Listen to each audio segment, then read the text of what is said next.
बासित अली जी हमारे साथ जुड़ गए हैं। अल्पसंख्यक मोर्चा के प्रदेश अध्यक्ष हैं बासित अली जी, बहुत स्वागत है।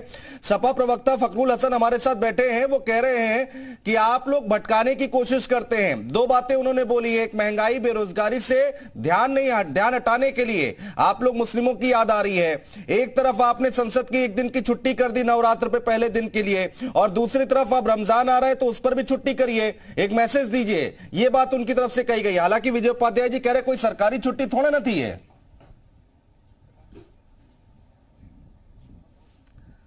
आप इनको अच्छा लगता है कि जब नया साल मनाया जाता है लोग उस पर हुड़दंग करते हैं, लेकिन जब भारतीय परंपराओं की बात होती है, मोदी जी की बात होती है, देश की संस्कृति को बढ़ाने की बात होती है और गरीब कल्याण की बात होती है, तब इनको लगता है कि यार ये हमसे क्यों छूट गया, हम ऐसा क्यों नहीं कर पाए। तो इनको कुछ दिखता नहीं है, केवल आरोप लगाने के अलावा ये आरोप लगाने की नीति अपना लेते हैं और ये शुरू से यही करते आ रहे हैं, केवल आरोप और आरोप, केवल आरोप। आज मोदी जी और योगी जी की टीम पूरे देश के गरीबों के कल्याण के लिए, पूरे चाहे किसी धर्म का हो, किसी जात का हो, किसी मजहब का हो, केवल गरीब कल्याण। नहीं, हसन साहब तो कह रहे हैं कि आपने किया क्या ये बताइए अल्पसंख्यकों के लिए। आज अचानक से याद कैसे आ गई, चुनाव आ गए तो आपको याद आ रही है? हमने अल्पसंख्यकों को, अगर मैं केवल उत्तर प्रदेश की बात करूं तो 90 लाख बच्चों को स्कॉलरशिप दी है, जो समाजवादी के लोग सोच भी नहीं सकते। 18.5 लाख लोगों को आवास दी हैं, जो इनके ख्वाबों ख्यालों में कहीं है नहीं। इसके अलावा गरीब माँ बहनों को उज्ज्वला योजना के तहत हमने उनको गैस कनेक्शन दिया है और मुद्रा लोन के तहत जो गरीब मजदूर थे उनको लोन दिए हैं, कारोबार दिया है, और गरीबों को 2 करोड़ 61 लाख लोगों को हमने राशन दिया है। ये लोग सोच नहीं सकते क्योंकि इनके जो नीति है उसमें दंगा फसाद, हसन साहब जवाब दीजिए। इस तरह की आप पूछ रहे थे क्या किया क्या है बीजेपी ने, गिना दिया यहाँ पर बासित अली जी ने। अगर 4.5 करोड़, 4.5 करोड़ मुसलमानों को जो राजनीतिक देश में लाभ मिला है। हाँ बोलने दीजिए बासित अली, बोलने दीजिए हसन साहब को, बोलिए।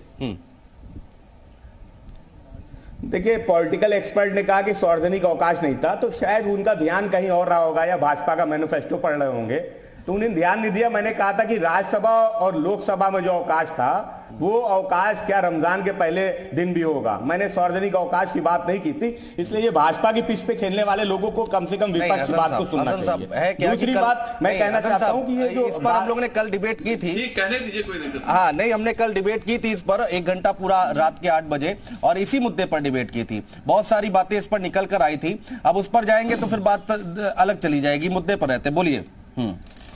मैं दूसरी बात पे आ जाता हूं। हाँ। और बासित अली जी हैं, इनसे जरा पूछ लीजिएगा। ये कह रहे थे कि 9 वर्ष में हुक्दंड होता है।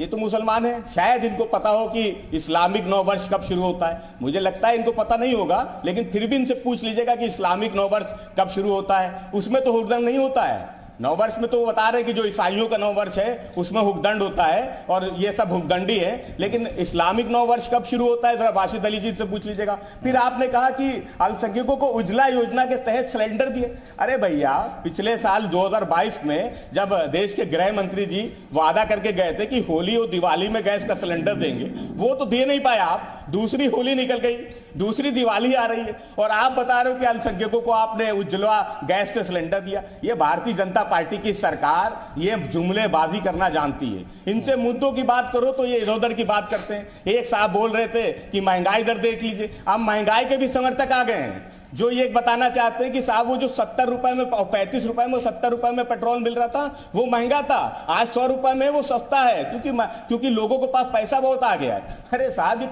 कैसे तर्क दे रहे हैं। आज देश की जनता वो महंगाई से परेशान है। आज दूध और दही पे भी हम कर दे रहे हैं, जीएसटी दे रहे हैं, और आप कह रहे हैं कि महंगाई कहीं नहीं है। हम बेरोजगार, आप उत्तर प्रदेश में शिक्षक भर्ती होती है, पूरी की पूरी सूची हाईकोर्ट निरस्त कर देता है। इतना बड़ा भ्रष्टाचार है और हाईकोर्ट की टिप्पणी थी कि इस भर्ती में कॉपी तक बदल दी गई, और आप बता रहे हो कि आप मुसलमानों के लिए कर रहे हो। अरे साहब, मुसलमान का नौजवान हो या हिंदू, मुसलमान, सिख, ईसाई, किसी के घर का बच्चा हो, उसको रोजगार चाहिए। वो जो सूची निरस्त हो गई है, क्या उसमें साहब मुसलमान को? ठीक है बासित अली जी, जल्दी से काउंटर कर लीजिए। विजय जी आ रहे हैं उसके बाद। ब्राह्मण और बुद्धिजीवी और जल्दी से बासित अली जी, जल्दी से काउंटर कर लीजिए। इनकी जो बातें हैं उनको जनता ने नकार दिया है। लगातार 4 चुनाव हारकर जनता ने अपने इनको घर बिठा दिया। इनको अरे आप बासित अली जी बताइए, इस्लामिक इस्लामिक बोर्ड बनाने वाले हैं।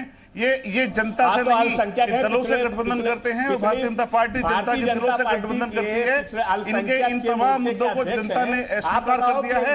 आज ये जमीन पर कहीं नहीं है, केवल ट्विटर और इस तरह की झूठी बयानबाजी करके जनता की हमदर्दी लेना चाहते हैं। जनता जानती है और जनता ही आज तब देख रही है। तो मोदी जी और योगी जी के साथ है लगातार भारतीय जनता पार्टी। जब सभी प्रदेशों के अंदर जीत रही है, ये लोग हजम नहीं कर पा रहे हैं। और तो और इनको उत्तर प्रदेश के अंदर कोई जगह नहीं मिलती है। ये पश्चिम बंगाल जाकर अपनी कारखानी करते हैं।